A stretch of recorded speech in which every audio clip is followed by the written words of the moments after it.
So at this point, I'm getting out my pen eraser.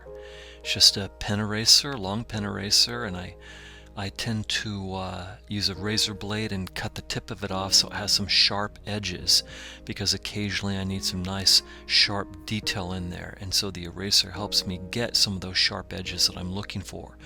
We've had our discussion on the importance of sharp edges in the cast shadows, that shadows cast from a form tend to have a firmer, harder edge, and where a highlight meets those edges, I can get a nice crisp detail as I'm putting in there a crisp line right there where the cast shadow on the top lip falls across the bottom lip.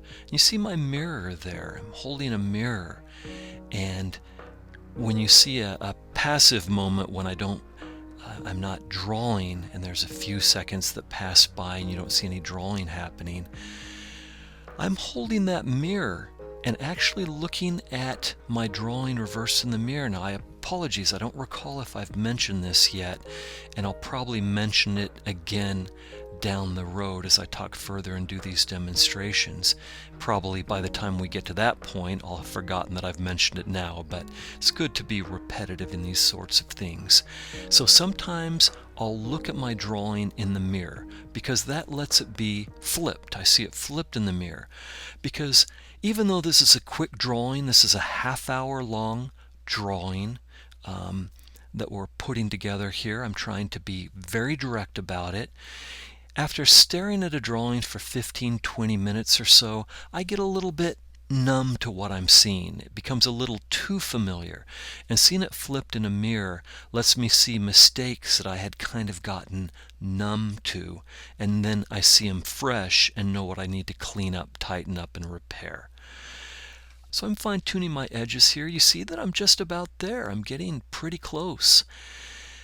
I'm just kind of pushing and pulling, finding where edges need to be sharpened and made more accurate and believable, because this is a direct point light source.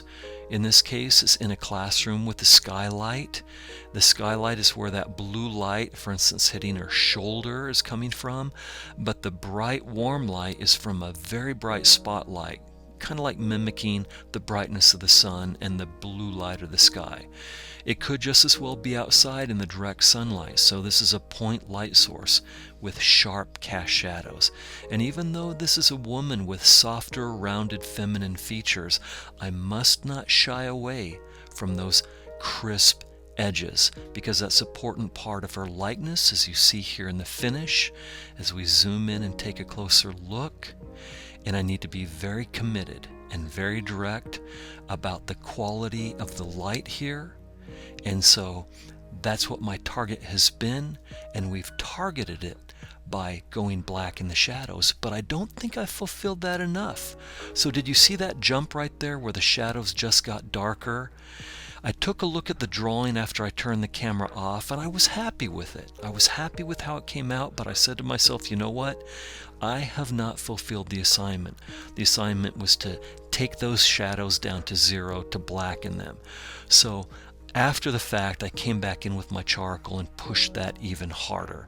So let's go in close here and take a look so that you can see the blackness of the shadows transitioning into those front planes, which are in halftone, and then the highlights, which are at the corners, and then the side planes, which are in a lighter halftone.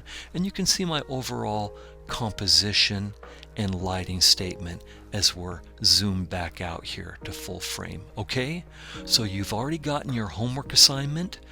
I hope I've illustrated it appropriately for you here, and I'm really excited for you to take on this assignment. I'll see you next week.